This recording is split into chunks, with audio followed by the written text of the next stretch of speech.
It is happening again as the rumors are circulating and spiraling on what Brad Stevens will do with this team to shed some more salary, as the Celtics are still sitting above the second apron and names have been popping left and right. So we're going to dive into the latest article that presents some trades that the Celtics could do for a player that they just recently acquired, and if those moves would make sense with Joe Mazzulla and his team going forward, not only with shedding some salary, but also getting some valuable pieces that could help change the direction of this Celtics team that we obviously is now coming into this season with Jayson Tatum being out. So we're going to dive in and explore all of that and more on this episode of Celtics Digest. I'm your host, Bruce Veliz, and as you guys know, you guys have been fantastic, letting us know your thoughts down below in the comment section and being up to date on everything revolving around this Celtics team. So I really do appreciate all the love you guys have been showing, not only for myself, but for Nick and Patrick on these videos here on the channel. And if you do want to make sure you stay up to date on everything revolving around this team,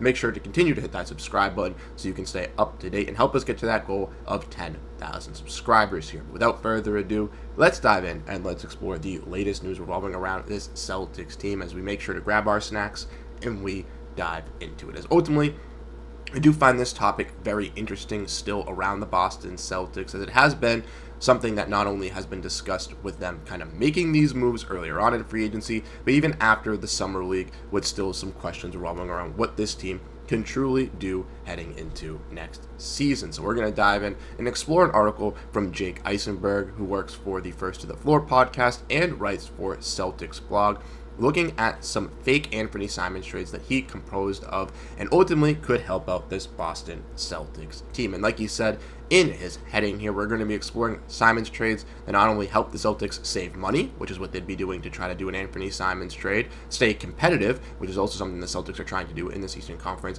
and also avoid wasting any draft capital that they would have to attach to on a contract like Anthony Simons to move off of him. And from what we've seen so far, there are still reports coming from ESPN, as Brian Windhorst said recently on the Hoop Collective podcast, that the Celtics are still actively trying to trade Anthony Simons. And we do know that with Anthony Simons kind of coming in for Jrue Holiday, there was obviously a little bit of savings in salary, but not ultimately enough for the Celtics to drop below the second apron, with making the other moves that they've already done and adding Luka Garza and Josh Minott as some helpful pieces. So the Celtics ultimately put in a position where they may have to waive some guys, potentially even have to trade some guys to not only help get out of this second apron, but have that flexibility to potentially look at a guy in Charles Bassey, who's been looking really good in this Celtics Summer League, who is now no longer with the team after only playing in 3 of those games. They could also look potentially at anyone else there out in the free agent market, or even add some players in the trade market, like Jake illustrated here in this article that we're going to dive in and look at. It obviously makes sense for the Celtics to move off Anthony Simons for a couple of reasons. The obvious one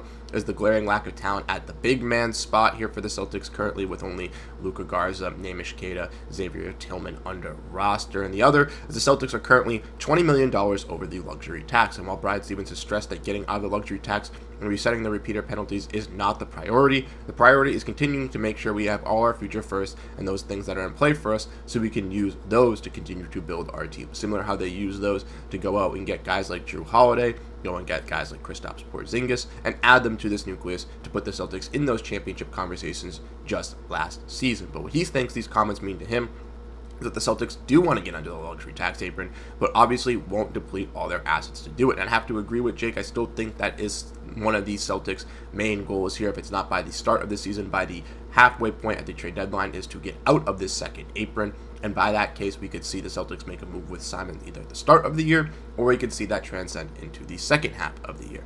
So let's dive in and let's explore who those potential trades could be and what the Celtics could get back in these moves. So let's dive in and let's explore that. The first fake trade comes with the Celtics getting that big man that they could valuably use in Nikola Vucevic and sending out Anthony Simons. The Celtics would get their big man, but also would save $6.2 million in this process. The only problem that really arises for me here for the Chicago Bulls is they already have that uncertainty with guys like Kobe White and Ayo Dosunmu, who are reportedly on the trade market and would play a very similar role as a combo scoring guard, similar to a guy like Anthony Simons. But not only just that, they still have the uncertainty of Josh Giddey and his free agency and what they're going to give him for as an RFA deal. So maybe this is something that transpires if they lose a Josh Giddey or if they perform a Kobe White trade. But ultimately, I think that's going to cause the Bulls to make too many moves, ultimately in result to then just move off Nikola Vucevic for Anthony Simons to replace one of those. It doesn't really make the most sense in my eyes. I think the Bulls will still use a contract in Vucevic to get off of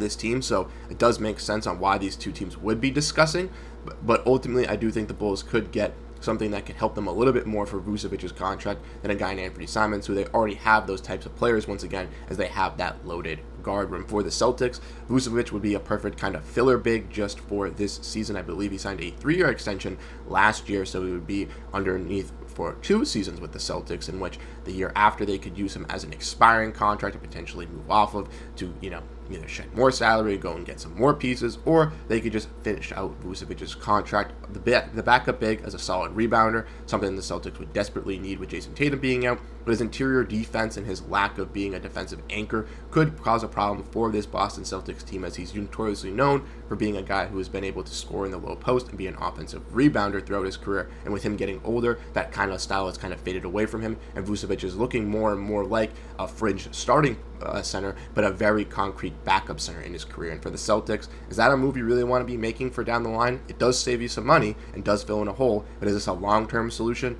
I don't necessarily know. Next, let's dive in and explore the next trade here, which involves the Celtics talking to the Milwaukee Bucks and receiving Kyle Kuzma and a 2026 second-round pick from the Utah Jazz, but the Bucks still have that, in exchange for Anthony Simons. The Celtics would add some needed front court depth while also saving $5.3 million and adding a pick, while also acquiring a player that will help them land a top 10 pick in the 2026 draft. I know a lot of Celtics fans, not really myself, but a lot of them want them to tank, and I don't think that this roster is going to be good enough to tank with Jaylen Brown and Derrick White in this Eastern Conference, even with teams getting better. I still think they'll finish a top 8 seed, even at the lowest in the play-in, so I don't really necessarily see them falling out and potentially getting a lottery pick, but this move would definitely help them in that direction, as obviously Kuzma has not been that prolific piece from being traded from the Wizards to the Milwaukee Bucks, and could be someone that could fill in that power forward position once again for the Celtics for just this season, with Jayson Tatum being out. Then they could ultimately use that Kuzma contract as a bench piece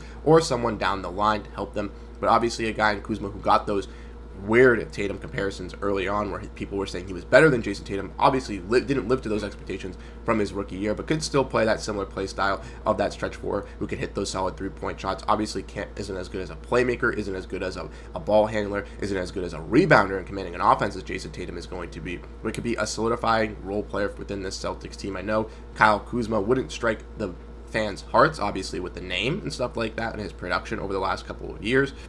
Once again, a filler piece to fill in that power forward position could be the role to move Georges Niang to the bench and have the Celtics feel a little bit more comfortable within their starting lineup. They also get a 2026 second round pick, which could be used, like we mentioned here earlier with Jake discussing how the Celtics want to keep that flexibility with not losing any draft picks. That could help Brad Stevens down the line with any other future potential trades that the Celtics get into, trying to reconstruct this roster. For the Bucks, Anthony Simons does make sense as well. They're a team that is trying to go kind of all in around Giannis Antetokounmpo to make him happy. That's why they waived Damian Lillard, because he was going to be out for the season. That's why they went and signed Miles Turner. They went out and got a bunch of other, veteran minimum free agent guys or players that they think can take a step up for their team, like Cole Anthony and Gary Harris. But I think a guy like Anthony Simons would kind of be that offensive replication that you'd be missing from a guy in Damian Lillard at that offensive position. Obviously not the same player, but someone who can produce that same of catch and shoot offense, solid playmaker that could work in the pick and roll with Giannis Antetokounmpo and can help run this team once again into some promising years here, trying to keep Giannis Antetokounmpo happy, giving him another, better player in return, which they've been doing this offseason, trying to filter out the players that they don't want and actually be able to put the players that they think can help Giannis around him to be successful. And I think Simons would be one of those pieces out there on the market that could be, if the Celtics were able to get this deal done. Now, once again, this probably isn't the best deal for the Boston Celtics, but it's something to keep an eye on because it not only saves them money, fills a role that they could have, but also makes a team like Milwaukee feel a little bit more confident with adding Anthony Simons. The next one, talks with the Memphis Grizzlies, and this one is probably my favorite deal of them all. The Celtics would get Brandon Clark, Vince Williams Jr., and John Conchar, with the Grizzlies receiving Simons. The Celtics acquire, obviously, smaller, movable salaries to help them out in future seasons, with obviously getting an interesting prospect in Vince Williams, while also saving $6.7 million. We know that the Grizzlies have a lot of these young pieces: G.G. Jackson, Vince Williams, Jay Huff was really solid on a two-way last year. He just left. Scottie Pippen's been able to emerge from a two-way, and they've been able to, I guess, really find into these untapped potential pieces and bring out the best of them. And I think like a guy in Vince Williams could be that intriguing wing piece for the Celtics, with Jayson Tatum being out, to kind of see what they have truly in him and what he could truly blossom to be within this Celtics rotation. John Conchar has been someone the Celtics also have kept a name on for the last couple of seasons. I believe in the championship year was someone that the Celtics had an eye on to kind of bolster their roster. He's been a solid playmaker, defensive guard, and could be, you know, a rotational piece for the Celtics team, or a guy that fights for a rotational spot on an expiring deal. And then Brandon Clark, he's dealt with his injuries through his career, but has provided to be a promising offensive big man and a pretty solid shot blocker when healthy. And I do think that's something that the Celtics are missing, specifically with no Luke Kornet, no Kristaps Porziņģis, potentially no Al Horford. That's something that they could value once again on an expiring deal. The Grizzlies here do kind of come in as the main hiccup, because obviously they just got rid of Desmond Bane, a big-time contract. They want to extend Jaren Jackson. They want to instead extend John Morant. That's why they're moving all these salaries, buying out Cole Anthony, freeing up all that money. And ultimately, in my position, I think them trading for Anthony Simons kind of puts them in that stuck spot once again, where they have another offensive creator, not the best on defense, playing alongside John Morant. And ultimately, I don't think that's what this Grizzlies team wants to kind of resemble once again, by just adding a guy like Desmond Bane, similar like a guy in Desmond Bane and Anthony Simons, who's really good on the offensive side of the ball, a solid three-point shooter, but is getting a little bit more paid than what they could be getting for how they play on both sides of the floor. So I do think the Grizzlies do hang up the phone here, but I do think that out of all the moves here, this is the best one that the Celtics could get. And then lastly, diving into the final trade here, a four-teamer and a big one as well. The Celtics get Hachimura and John Conchar. The Lakers get KCP and Georges Niang. The Grizzlies get Anthony Simons, and the Jazz get Jared Vanderbilt, 2 second-round picks, and that is it. Now, for this trade to go through, the Celtics would not be able to do it until the trade deadline, because with this deal happening, Simons and Niang are being aggregated, and for them to be aggregated in a deal, it cannot happen for another 6 months. But if this is the case where the Celtics presented this opportunity at the deadline, this is something that I would strike on. You move off Anthony Simons, sending him to Memphis, to that desired destination that we just broke down. But obviously, the Celtics get back some other players. Jrue Holiday, who can play that wing 3-4, similar like a guy in Jayson Tatum, to kind of fill in that role for the Celtics team. And like I mentioned with John Conchar, you get all the abilities of a solid defensive playmaker who can kind of come off the bench and be a rotational guy. KCP goes back to the Lakers to be a 3-and-D scorer, something that the Lakers could hopefully try to bring the best out of him when they did a couple of seasons ago. And then you have Georges Niang, who's going to be going to play as a shooting big man to add into that front court depth that is very, very slim there. Like I mentioned, the Grizzlies get Anthony Simons, and the Jazz, they take on Jared Vanderbilt's contract, one that the Lakers would most likely not want to have on their books with his injuries, even though he's been a solid defensive player. The limitations of him being able to stay on the court have definitely held back that promise for those Lakers fans.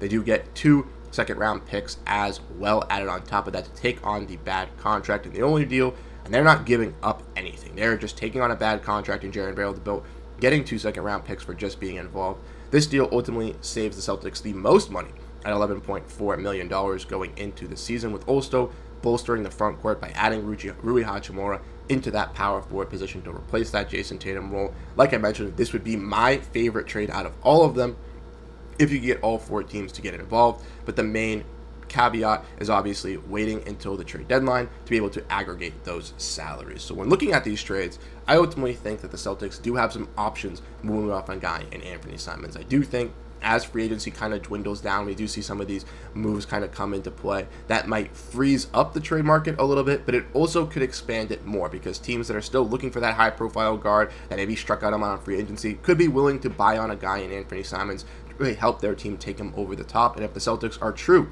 to still be looking to try to trade him, that could be the lucky case that they find themselves into before the season starts, so they can have even more flexibility and having the ability to shed some money as well. So once again, let me know your thoughts down below in the comment section. I ultimately do think that at this moment we will see Anthony Simons on this Celtics team, but with the reports that the Celtics could still be looking to try to trade him, those options could be presented and the team could strike on another player to help fill in a role that they desperately need in that front court or in that center position or at the power forward position that could really transform the Celtics into being a little bit better set up. And those trades that Jake provided here were definitely exemplary of that. So I want to give a shout out to Jake for writing this article once again. If you definitely want to check out his work, follow him over on Twitter or X. Definitely check out First to the Floor podcast with him, Wayne Spooney, and Ben Vallis, as they do a fantastic job breaking down this Celtics team. But without further ado, I want to say thank you guys to you for tuning in. Let me know your thoughts down below in the comment section, and I'll catch you guys in the next one. Have a great rest of your day, and go Boston.